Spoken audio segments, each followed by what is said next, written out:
You're watching Leafs Morning Take with host Nick Alberga and former NHLer Jay Rosehill. The show starts now. All right, what is good, everybody? It's the Wednesday edition of Leafs Morning Take. Nick Alberga and Jay Rosehill as we get closer and closer to the month of June. Rosy and crazy season in the NHL. How are we? We're good, man. Yeah, we're in the thick of it. Third round's pretty solid time of year. You get a game every night kind of thing, and it's always intense, and it's down to the wire, and you're starting to see the emergence of who's gonna hoist that thing at the end of the year here. Some years I'm bored, man. I've really enjoyed these conference finals. We had Game 4 of the ECF last night. I thought the goaltending was superb. I thought the Panthers have been flexing. The Rangers have been a nice story because the last couple games they've been the lesser opponent of the two, but still find themselves in a 2-2 series in a best of three. Igor Shesterkin, again, we've had this conversation so many times by now over the last couple weeks, but it's amazing how much of a difference goaltending can make in the Stanley Cup playoffs, where the guy's an absolute brick wall behind there. I know he lets the power play goal, but that's amazing execution for the Panthers on the power play. Sam Reinhart buries it. But to me, like it's been really entertaining. A bit of this, a bit of that, and goaltending too. Yeah, it's been awesome. I mean, I've been looking forward to the Rangers Panthers series. They're both. I just like the way they're put together. I really do. Top to bottom, they've got it all. They've literally got it all. They've got the goaltending. They've got the D. They've got the skill, but they've got the grit and the toughness and the attitude and the confidence and cockiness and personality and swagger. And they're both just going head to head. And on the other side, obviously, Edmonton's pretty polarizing. They've got an interesting team, best player in the world, Draisaitl to boot, and they got goaltending issues here and there. Their D's always polarizing. It's just awesome to watch, and all games have been close and exciting, and there's been lots of stuff to talk about and get interested in. So yeah, it's a wicked time of year, man. Yeah, it's a lot of fun, and it's amazing the March Fair is so razor thin in the Stanley Cup playoffs that Blake Wheeler takes that penalty in OT. I thought it should have been a penalty shot, but it felt like the puck dropped, and like 10 seconds later, which I think actually happened, Florida scored. I don't know what was going on in that Rangers PK, but just the execution and watching a power play in the NHL at this juncture of the season snap it around the way the Panthers did. Just brought back PTSD from that 4% Maple Leafs power play in round one, eh? I know, it's crazy how important special teams are. I wish it wasn't so much that way. I wish it was just more 5-on-5 and just let it brew. But yeah, I mean, he could have called a penalty shot. It's kind of a judgment call, but in overtime, in the conference finals, I don't mind not calling a penalty shot. I like it when the refs are like, listen, I don't want to be the guy to decide this game. Here's your power play, well deserved, obvious, and then go to work on the peeper, and they did. So I don't know. People are mad. It wasn't a penalty shot. I didn't see that. I was waiting. You wait with excitement, like, oh my God, is he going to point? Is he going to point? And he decided not to, which is fine. And they got it done anyways. So you get a power play in overtime, you should probably take care of business, and they did. So it ended up being a non-factor. Oh, I was so Florida Panthers, man. Just make the team pay for a mistake. And to your point, I think again, it's different calls in the Stanley Cup playoffs. Like there's a different precedence, and sometimes that drives me nuts. Sometimes it does not. But something as clear as that, where the guy had a breakaway and he was hampered and couldn't get a shot off. I mean, that has to be a penalty shot. But nevertheless, it's not. It's a non-starter. We're not even talking about it today because Florida scores like seconds after on the power play. But again, I thought it was amazing execution. The shot by Reinhart. Anytime you got a 2-on-1 down low, they're going to make you pay. That was a great pass by Barkov. Montour sets it up, and next thing you know, it's down to a best of three. I still think this series is headed 7. How about you? Yeah, I've thought it was since the beginning. I think it's headed that way for sure. Yeah, you could say Florida's kind of outplayed them a bit, but that's the case in a lot of series where the goaltender keeps them in it, wins them games, and gets the job done. So it's a wicked series. I thought it was going to be. It hasn't disappointed. I like Rempe out there. He's playing in the last 3 minutes of a period and getting, almost at times a regular shift when you wouldn't think he has. He's been responsible. So many polarizing players front to back. And yeah, I like both of those teams a lot. I've said it since the beginning. I think the winner is going to come out of the East, especially when it came down to these 4 teams. Um, I don't see. I just don't see the East, one of those East teams losing in the finals. I just don't. I'm calling that already. I have from the beginning, and it's I'm not backing down on that. You've been saying that, man. I have to give you credit for that. I still like Dallas. I called their victory the other night. Excuse me, still battling a cold.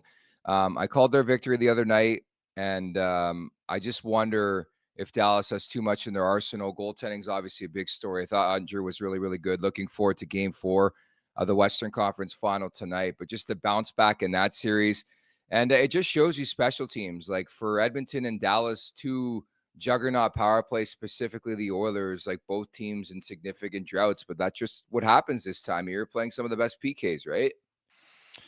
Yeah, it seems to be one or the other. Either you're hot as could be, or you're struggling to find it, and you're getting kind of stopped by a big PK. But yeah, the power plays, all the games have been very close. There's been no blowouts. There's been lots of overtime, lots of 1-goal games, and when you get a power play, it's crucial to try to take advantage of that, because the margins are razor thin, and every team at this point of the season has a good goaltender, a good power play, and a good PK, and eventually one of those is going to win out. Certainly. By the way, I just want to dispel some rumors. I see them in the chat. We were talking about it before the show. There's no fact and no proof and no confirmation that Mitch Marner submitted a list of 9 teams to be traded to. So it's 100% bullshit from what I hear from the Marner camp. So let's, again, it's a weird time in social media where one person said something or a fake account says something and people run with it. We're not going to run with that. That is not true. Inaccurate.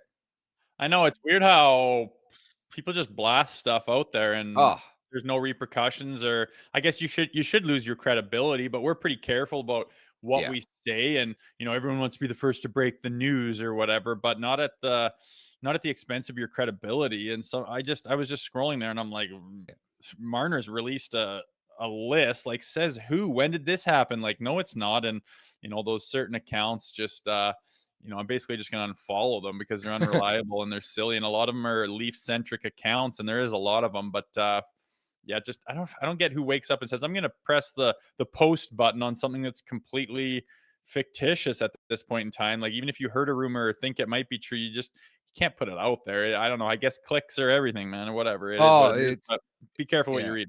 Exactly what it is. And I just wanted to dispel it because a lot of people in the chat here on the show are talking about it right now, and just there's no validation or proof to it. So we want to put that out there. But yeah, you're right. And I think that's what Elon was looking for when he went the route of paying for verification, but it just hasn't turned out that way. And anywhere in social media, like a friend of a friend of a friend says something and people run with it. I don't understand where we're going when it comes to credentialed reporting, if you want to call it that. But that's just a fact we can tell you here at Leafs Morning Take. Mitch Marner has not submitted a list of 3 teams, 5 teams, 7 teams, 9 teams. The two sides haven't even discussed the possibility. As far as I know, Mitch Marner wants to stay. I don't think his stance is going to change at all. They'll have a conversation at some point in time, but I just wanted to bring that up as we move on because I saw it in the chat. It is fake news. Thank you, Gospel Testimony. It is fake news. That's exactly what it is, this whole Marner submitted teams list. But anyways, we were talking about it yesterday. Tessa Virtue's pregnant, man. That's a power couple right there. Morgan Riley's going to be a dad. I know, that's cool. I don't know. I couldn't remember what who's got what for kids and whatnot. But anytime you hear of a couple having their first kid, I don't know. To me, it's kind of special. It brings me back. I've got an 11-year-old and just about an 8-year-old now. But going back to that, it's just a whole new world that opens up for you. It's exciting, and good for Morgan Riley. He's by all accounts good guys I've talked to that have played with him. Keep in touch with him. He's a solid guy. Whatever, it transcends hockey when you start talking about that kind of thing and what you're doing in your life. So good for them. That's cool. He's been here a long ass time. Like, time moves so quickly. Like, I still remember when he was drafted, and to last this long in Toronto and be that type of player, I think is pretty impressive. What year did he get drafted? I want to say, like, I'm going to look it up, but like maybe 08 off the top of my head. Would that make sense? No, not that long. Maybe like 13. Yeah, that makes more sense. Yeah. It's been a while. I'll look it up. But yeah, still, I mean, he's been the model of consistency on that back end, and he's been around for a while. For a player to last this long in that market, pretty crazy, man. Yeah, it's tough to do. Well, he's a good player, and they don't have the best decor in the last, since he's been there. So it's not like he's getting pushed out by anybody else. But True. we'll see what happens this summer, if that's going to be rectified or if they beef it up or what happens. I just keep thinking about what's going to happen with this team, and I don't know if they're going to go after. It depends what kind of cap space gets opened up, but I don't know if they're going to go after goaltenders. I don't know if they're going to go after D. I don't know if they're going to go after, more playoff type performers or some heavy type of players or some skill guys or some Yeah.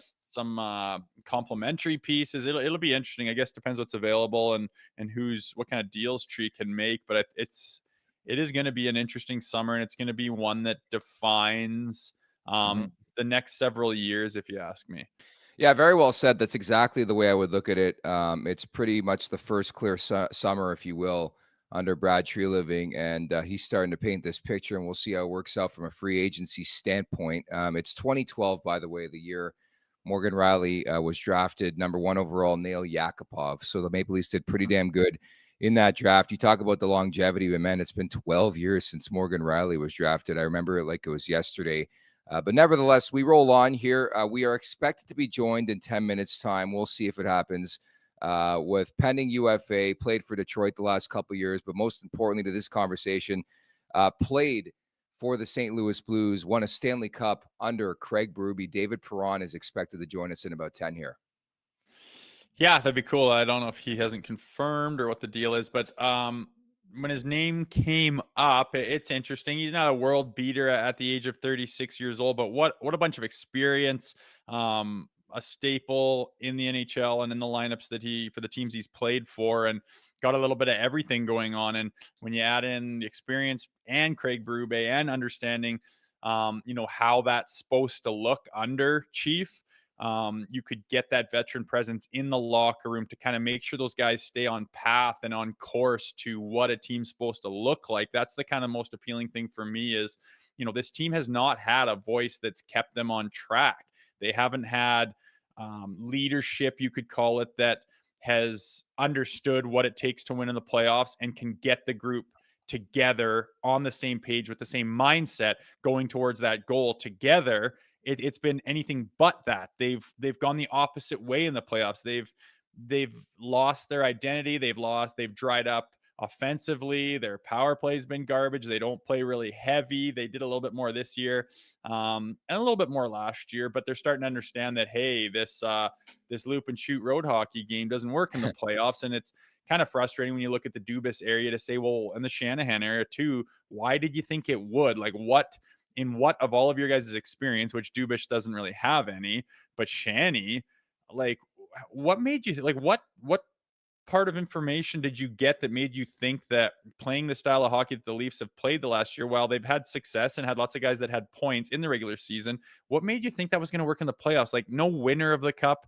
has been like that. No champions, no guys that have made run, no conference division winners have ever played the style of hockey and built a team that the way the Leafs did. So it's kind of frustrating to look back and say, now you need Treliving to kind of tweak that and do what he can, albeit with contracts and no trade clauses and salary cap area. It's tough. And I think, the only thing you can say is that no one can look back and say, well, you didn't give it a chance, because shit, they ran it back more times than one, and it didn't work out. So again, like I said, I think this summer is a summer of reckoning, and see what Tree can do if he can rectify that. And again, I think if you get guys like Perron on the same page as Berube, with the same, obviously, experience and knowledge, you could start to get on the right track.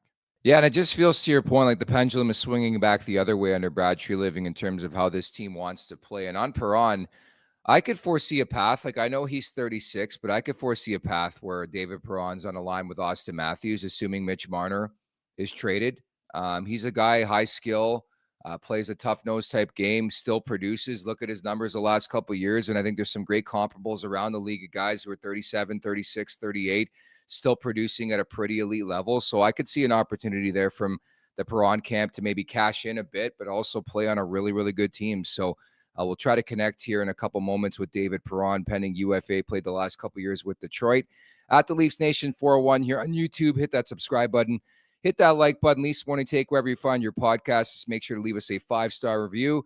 And don't forget to visit theleafsnation.com for the very latest on all things Toronto Maple Leafs. This opening segment is brought to you by Greta Bar YYZ. For a good time, find Greta, 590 King Street West. Weekly specials, live sports, over 60-plus arcade games. Let the games begin. Go big. Go to Greta Bar YYZ. So you weren't on the show yesterday. I wanted to get comment from you on the viral photo of Craig Berube and Mitch Marner having a coffee in Etobicoke last week. What a crazy thing to go viral, man. Like, tell me you're in Toronto without telling me you're in Toronto. Two men talking, having a coffee, and it goes. People are like quoting and copy pasting body language experts and shit. Like, Jesus, talk about trying to squeeze water out of a rock. Like, it's just a still picture of two people. Some people are like, it's not even Mitch Marner. I'm certain it is, but Chief stands like this. He stands with his arms crossed a lot. It's just kind of, I don't know, if a guy's got a bad shoulder or so, it's just the way he sits, and everyone's like reading into it. Oh, he's not putting up with his bullshit, and you can tell there's bad body language. It's silly, man. Berube's new in town. Of course, he's going to go meet with the guys. Hey, what are you doing? Oh, I get off my workout at 11. You want to go grab a coffee and whatever? Sure. And you talk about what's going on. I doubt they even peeled the layers back and got into the contract stuff and got into, do you want to be here? He probably just talked about, what's going on this summer and just getting to know the guy a little bit. By no means in the corner of that coffee shop was he saying, are you going to waive your no trade contract or no trade clause? It's silly what people do, but that's the market, man. And, honestly, maybe just seeing that, like, it was literally in my feed, like 3 in a row. And I follow a bunch of Leafs shit, but like 3 in a row of the same picture. And then all these comments, it's like, holy moly, maybe that would be the extra shove to have Mitch say, you know what, maybe it's time I move out of this bloody market. Yeah, it's sort of amazing that Chief's been on the job for 2 weeks, and there's been several photos gone viral of him out in public just being a human being. But I think that's what you sign up for in Toronto, man. You are under the microscope. Some jackass, I guess, shows up to that coffee shop and is like, you know what? I can get some clicks on my Twitter account where I have 83 followers. I'm going to do it. I'm going to snap a picture of these guys. And that's exactly what happened, right? Well, it is what it is. Get used to it. You got to let it be water off a duck's back if you're in that market. I remember being in it, and it wasn't as intense with the scrutiny with social media. I think I had a BlackBerry still for part of the time while I was there. It's not like it is now, but yeah, I mean, those guys are probably used to it, and whatever. They're not going to do anything or show their hand in public and snap all the pictures you want. People can be dumb about it, but it's really not a big deal. Yeah, only in Toronto, sadly. This interview is brought to you by Wendy's, the home of fresh, never frozen Canadian beef. Whether you order a Baconator, Dave's Single, or even a JBC, Wendy's only ever uses fresh Canadian beef that's never seen the inside of a freezer. Download the Wendy's app, check out the latest deals, and order today. As we bring in today's guest, pending UFA, played the last couple of years with Detroit. Former St. Louis Blue, won the Cup with Craig Berube. It is David Perron. What's going on, David? What's going on, guys? How's it going? Not too much. We're just talking about Chief going viral a couple times in the last couple of weeks. Pictures in public, man. It's insane. Yeah, I saw the one with Mitch Marner, and it's funny even talking to buddies and trying to imagine what could have gone on in that meeting. I don't know. I don't see how it cannot be a positive meeting. From knowing Chief, I think he's going to connect very well with all the players there on the team. I think all the guys are going to love playing for him. They're going to, honestly, he's going to be hard on them. But at the same time, what he said in his presser, I listened to it a little bit, and how he wants to create a partnership with each player. And that's what he did in St. Louis with us. Slowly but surely, he gets into those meetings and kind of find out about each individual on the personal level, all that stuff. He's a guy that's around the room, bumps into you every single morning, kind of says hi, what's going on, how are you feeling, things like that.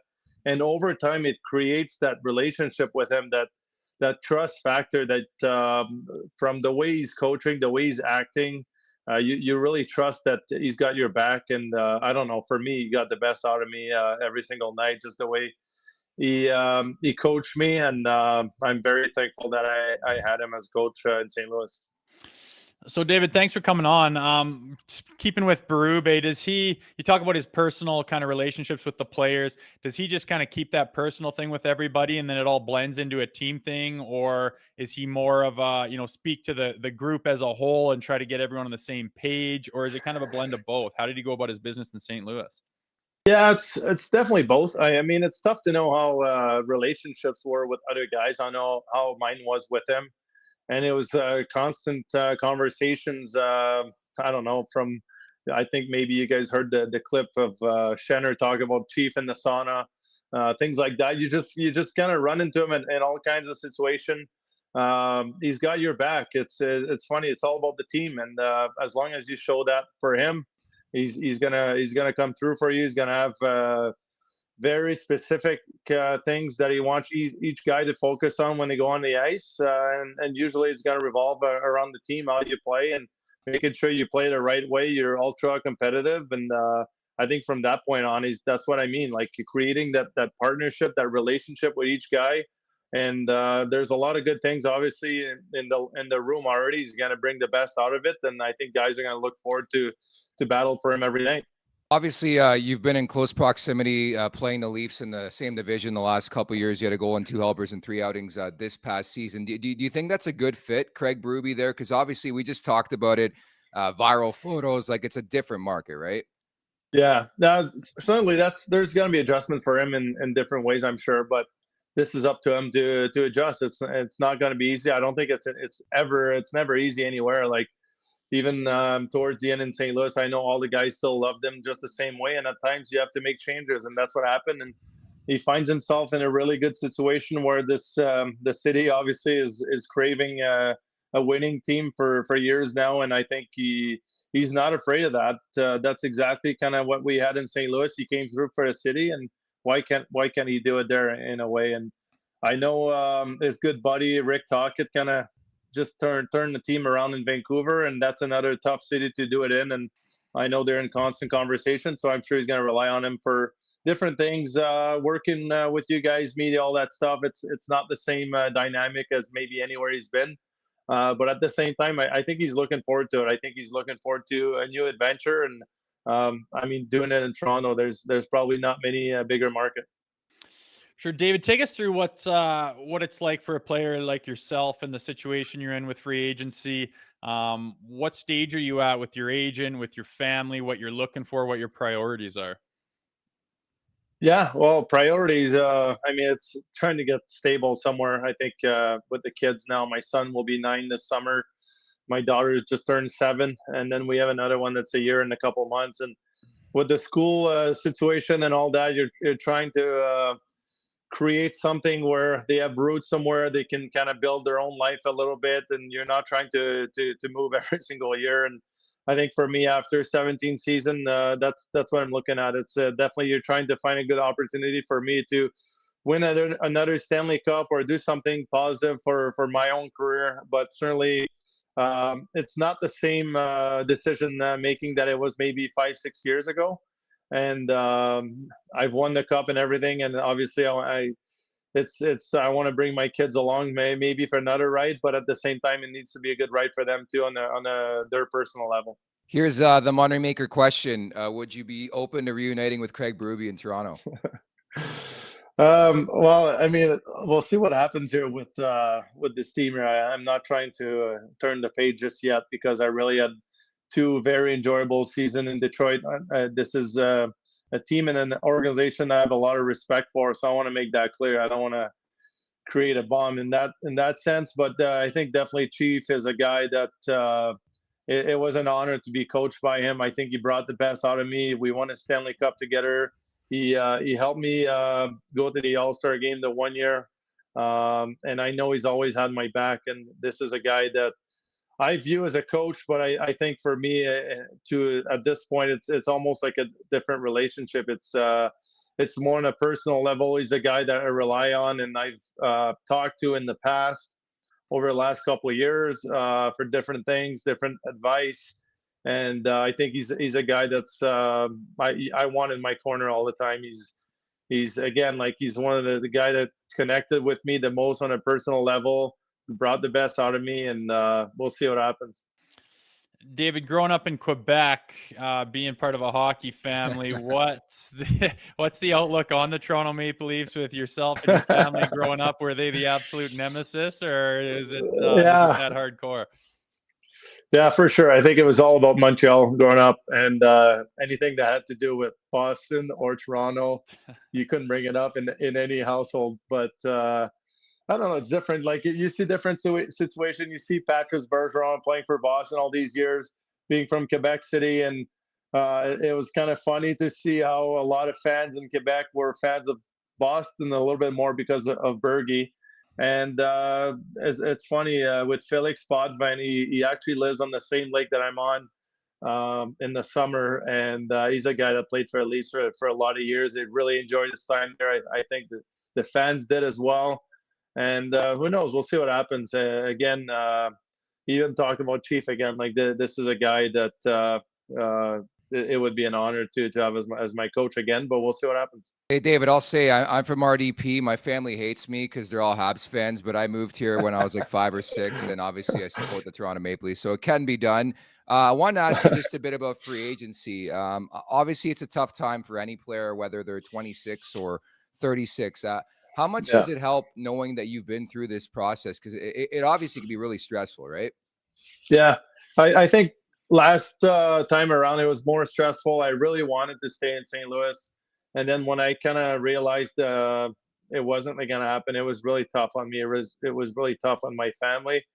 I just felt like I had done a lot to kind of with performance, other things, culture to stay there, and it was tough on my family. Again, like I said, with the kids having to leave their friends, all that stuff, selling the house was a tough moment for our family. I think this time around, I have a lot less stress. I want to keep extending my career as long as possible. I want to keep being a difference maker as I get into my later years of my career. But this isn't like I'm looking for a place I can just go play for another couple of years and be fine with whatever. I'm going to keep pushing. I want to keep making a difference out there. And that's how I view this time around. We'll see what happens.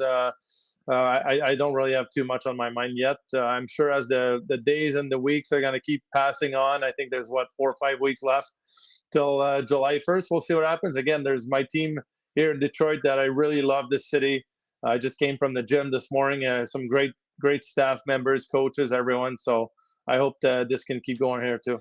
Yeah, I was just going to ask to wrap. I think Rosie's got one more question too, but just to wrap, like I really noticed a difference in your game just around, I guess, the time when you guys won a Stanley Cup. And I was telling Rosie the other day, this is not just kissing your ass. I think you're the type of player that this team needs. Just how hard nosed, like you, like Chief, man, you always have a snarl on your face on the ice. Like that's the biggest compliment because you play with edge and bite. And even if you're not scoring, you're doing something. Was there a moment in your career where you felt it click for you where it's like, this is how I got to play to probably win the cup? Yeah, well, I mean, I don't know. That's what I love about hockey. Maybe there's a night you don't have your legs, you don't have your hands going something, but I think with hockey, there's a way to make a difference every single night. However your energy is, however your ice time. Maybe it's a night you're playing on the bottom 6 line, and what you have to do is create energy, being physical, being hard to play against, bringing momentum every single night, taking short shifts, putting the skill guys on the ice, going north with the puck, or maybe playing right into the ozone versus when you're on the top 6, it's maybe a different mindset. And I can't tell you how many times from the teams changing to another team saying to guys, and they're like, wow, you're actually a good guy. I used to hate playing against you so much. And in my mind, it's kind of like, well, did you wish it was the opposite? Like, I don't know, like, am I supposed to love playing against someone? And that's kind of the mindset that I try to bring every single night. I appreciate your comment. This is something that I pride myself on. I try to bring that every single night. It's not easy. Sometimes you don't have it every night, but that's what I'm trying to do for sure. And David, playing over 1,100 games in the league, 17 seasons, like you say, you get a pretty good perspective over what's going on, and you've won as well. When you look at the Maple Leafs roster, I know it's difficult for you being, not part of the franchise right now or anything like that, but what do you see, their strengths and their weaknesses, and what do you think they need to do to become, a team that can win?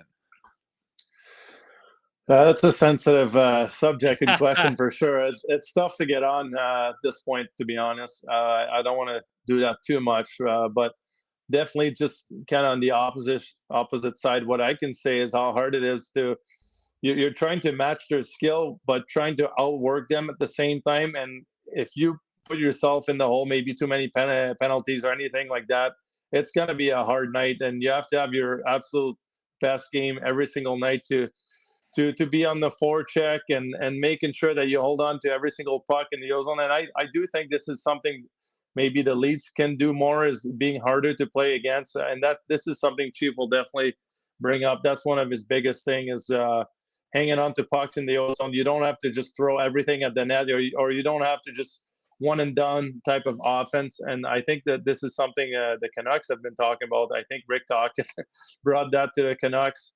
You heard them talk about that in certain interviews, that I could kind of see where this mentality came from. And I think just Chief just alone will bring that up. I don't really need to create too many comments on that, but there's a lot to like for sure on the Leafs roster. Great answer, David. I will say, when your playing career is done in like 10 years, you got a future in this industry. Have you ever thought about media or what?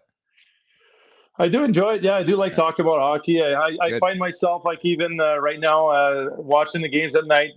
I got a little group chat with a couple buddies here and there where we talk about different plays, game, what happened, and this is something that I would like to do after. But I hope that I can keep playing for another couple of years here before I turn and then maybe be with you guys a little more. Well, okay. I already ordered my 57 Leafs jersey, so that's great to see, man. Thanks for your time today. All right. Best of luck in free agency, okay?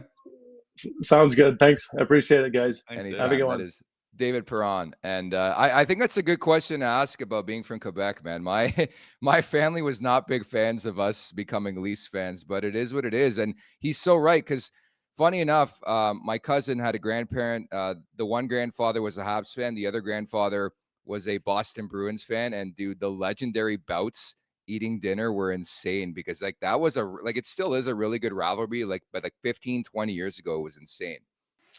Yeah, I remember when I was playing in Toronto, Nazem Kadri got drafted and was on the team, and his family was like really heavy into the Montreal Canadiens, and it was difficult almost for them to hear his name called out by the Toronto Maple Leafs. But when you have a person in your family that you care about playing for a team, that supersedes anything to do with your allegiance to a team, no matter how deep it goes. And you know how passionate the Habs fans are and whatnot. But rest assured that when you have someone in your life that you care about playing on a team, that's more important than the allegiances that the team that you cheer for is.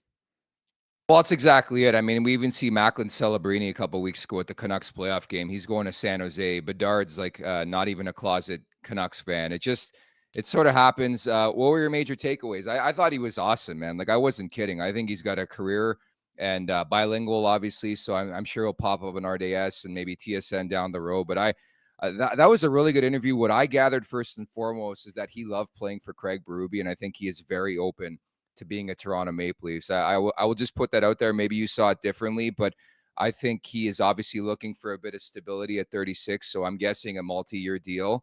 But I think at the very least, he's open. Yeah, he certainly didn't shut it down. The thing I took away from him is there's a pro. There's a pro with a good head on his shoulders. You don't play 17 years. You don't play 1,100 plus games in this league without knowing what you're doing and know how to do it. And just by talking to him, I mean, we said this about certain guys that come on our show, you know, in a different boat. Matthew Nyes came on the show, and I was just like, dude, this guy has got his head on his shoulders. He's a pro. He's going to flourish. And then you look at Perron, and it's the same idea. There's a reason he's at the position that he's in his career with the length of it and the success that he's had. So to get a guy like that in the Leafs room, I think is huge. I think to understand what Craig Berube is doing, to have been through it and to know what it looks like and feels like as soon as it starts to get off track, a guy like him could be like, boys, we're starting to wander here. We're starting to do the things that, you know, we're not preaching. We're starting to go on our own, and that's not the path. And you can nip it in the bud right away, get everyone's minds back together. And you do that enough times over the course of, 82 games. And hopefully with the right personnel, everyone is on that same page and knows what it looks and feels like and can access it. And you go into the playoffs with that. We're looking at teams right now who have found that in the four that are left right now. So I think he'd be a good pickup. Obviously, money's a huge thing. Yeah. You're not going to give the guy $6-7 million at 36 years old, but it depends what he's looking for. And one thing that's telling is that the most important thing, the priority for him, it's not money and it's not winning. He's got money and he's already won. Now it's like, I want to keep playing. He loves hockey, but he wants to have a place that makes sense for his family. And if he's knocking on doors and calling guys around the area that have played in Toronto and been part of the organization, hopefully he finds that it is a perfect place for him and his family to set up shop and maybe finish his career. And very dialed in, of course, as he mentioned, but I think this guy still has a lot of game left in the tank, and I think could be rejuvenated by a fresh start. Not to say it didn't work out in Detroit, but I think they're crafting and molding the roster a different way. I don't know if he fits in there anymore. And I know he said all the right things about potentially returning there. You just never know with Steve Yzerman and the Red Wings, but I think if he hits the open market, and just hearing the way he speaks so glowingly about the relationship with Craig Berube, I think it's a call you have to make if you're the Leafs. I mean, not to read too directly, but the fact that, I don't want to say it, but he looks at Craig Berube as like more of a father figure. Like that's what I gathered from that, like where they're just discussing random stuff as opposed to, hey, like we won in St. Louis. That's always, I think, a good omen. But I think at the very least, he is open to the possibility. And I think he's a guy that could benefit from playing on a team like this. Just the versatility is the one thing, but again, I thought it was, in complimentary fashion. I was telling him how I just like the tough nose, hard nose type nature he plays with, where he plays with a bit of bite and a bit of snarl. And I like that answer. The fact that, like, are people supposed to like me? Yeah. Yeah. I like talking to him. I get a good vibe from him. A guy that I think could fit, not just because of Craig Berube, but just his background and Yeah. experience and the way he handles himself. Like I said, he's a consummate professional, it seems like. And, you talk to him about Berube, and the biggest thing everyone keeps coming up with is the relationships. And I mean, that's what Craig said in his presser too. And right away, you see him out there, the little bit we know, which is some donkey snapping pictures of them in public, but he's out there conversing with players and personnel in the Maple Leafs already, building those relationships. And I think that's huge. Not saying other people don't do that, or that's a new thing that's reinventing the wheel, but obviously he knows what it looks and feels like, and he's going about it the same way so far in Toronto. Our thanks to David Perron for stopping by. And again, he's right. Free agency is coming quickly, man. July 1 is like a month away. Yeah. The draft at the Sphere is like 3 weeks away. It's wacky season. Crazy season is here. And again, we're just waiting for the Stanley Cup to be hoisted in a couple weeks' time, and 4 excellent teams still remaining. Want to get your thoughts on the crease a bit. There was a report that came out yesterday that Martin Jones could be open to returning to Toronto. So I was going to ask you more so, would you be open to a Jones-Woll tandem, or do you think they have to aim higher than that? I think they got to aim higher than that. I thought Martin Jones was great. They brought him in for a reason, and the reason was they might need him, and they did need him, and he bailed them out of numerous situations, numerous games, numerous periods of time. And I think his head is in the right place. He understands where he's at and where his role is. And I don't know if it was his exact quote or not, but he's kind of mentioning being a third goalie kind of thing. So whether you're on the roster and training with them and getting reps and whatnot, or you go to the Marlies, again, it's just a walk down the hallway. You can go back and forth quite easily. And to have him there, he's very capable. So a lot of teams need more than 2 goalies. I mean, these guys get hurt, and Joseph Woll has a history of getting hurt. So there's question marks and things that are up in the air about who's going to be in the pipes day in and day out. But if obviously Joseph Woll is going to be one of them, if you need be, he's proven Martin Jones to be a guy that can handle that load. But as far as putting the whole season on those 2 guys, I would like to see them get a bona fide stud. And you look right now at who's still playing, and they all, you could argue maybe Skinner's been a little bit more bumps in the road than the other 3, but those are huge reasons why those guys are at the position they are, fighting around away from the Stanley Cup.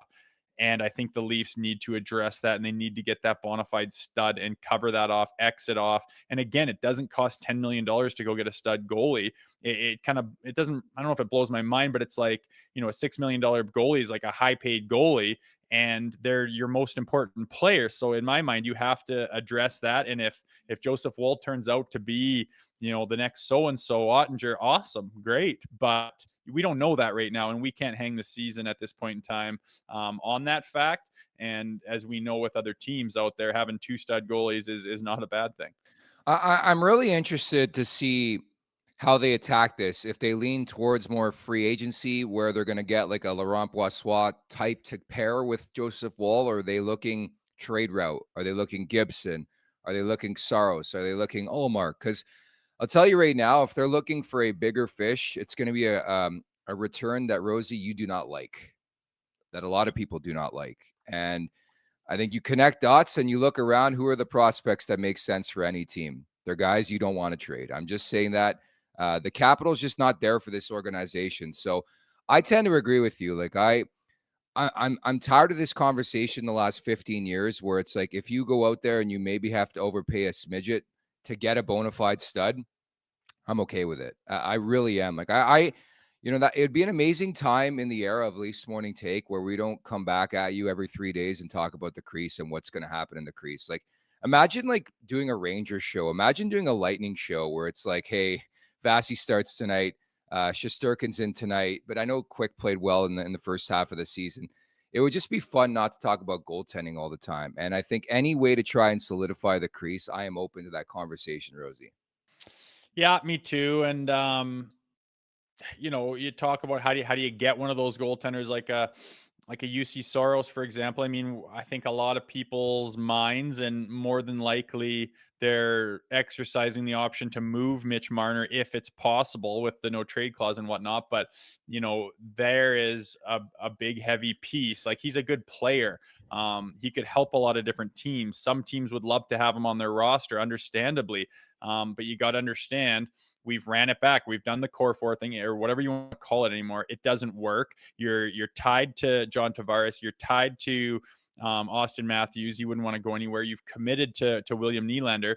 So those guys are locked up. So if you're not going to run it back and just do the same shit you've been doing for 8 years, then Mitch Marner might need to go out the door. And it's not just like, bye, get out of here, we hate you. It's just like, it's not working. It's not the piece of the puzzle that we need. You are obviously valuable. Can we get something in return? So you could work it that way. I also look in Boston. Like, was Allmark happy that a year after winning the the Vezina Trophy, that they just put all their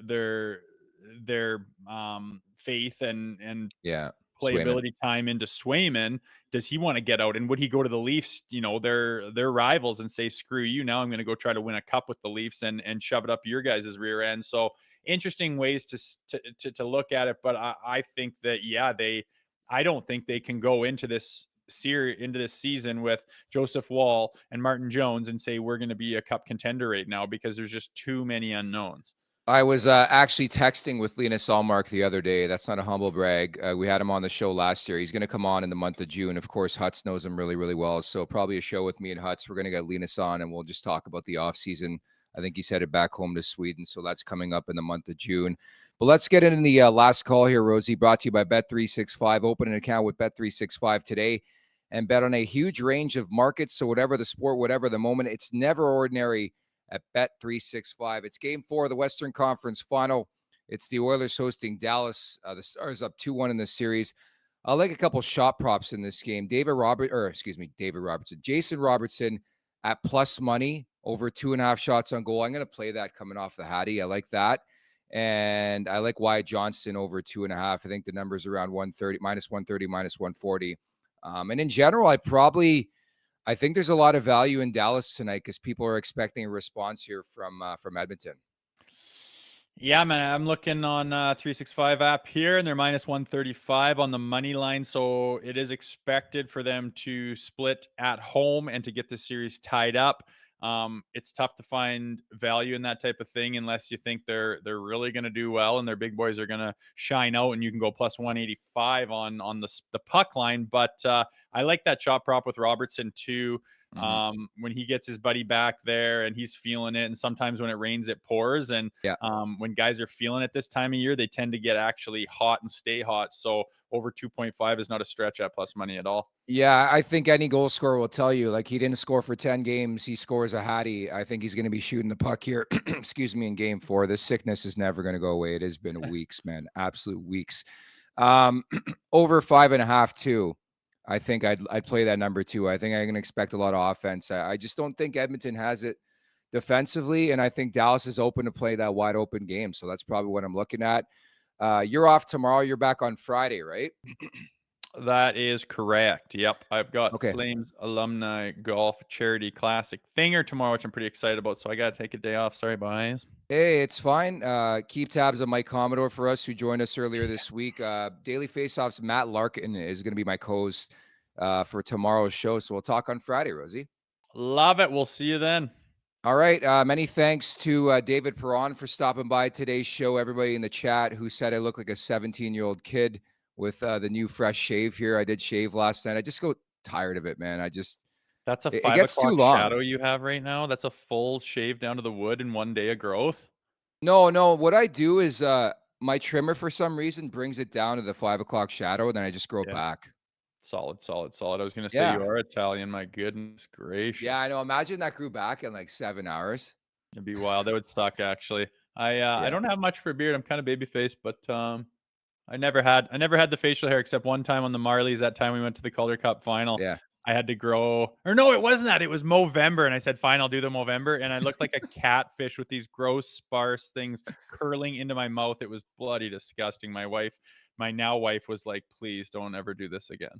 Yeah, it's something about being Italian. Growing facial hair is very, very standard, very, very easy. In high school, I had the chin strap, man. Like, I was just born to have facial hair. So we're going to stick with it. Thank you to everybody in the chat with and hanging with us here today. Once again, we're going to get closer to the month of June. Lots happening in the month of June, not only for the Maple Leafs, but also the Nation Network family and Leafs Morning Take. So excited for that. Again, thanks to David Perron. Thank you to everybody in the chat at the Leafs Nation 401. Hit that subscribe button, hit that like button. Thank you to producer Vic. For Jay Rosehill, I'm Nick Alberga. We'll talk tomorrow. Take care.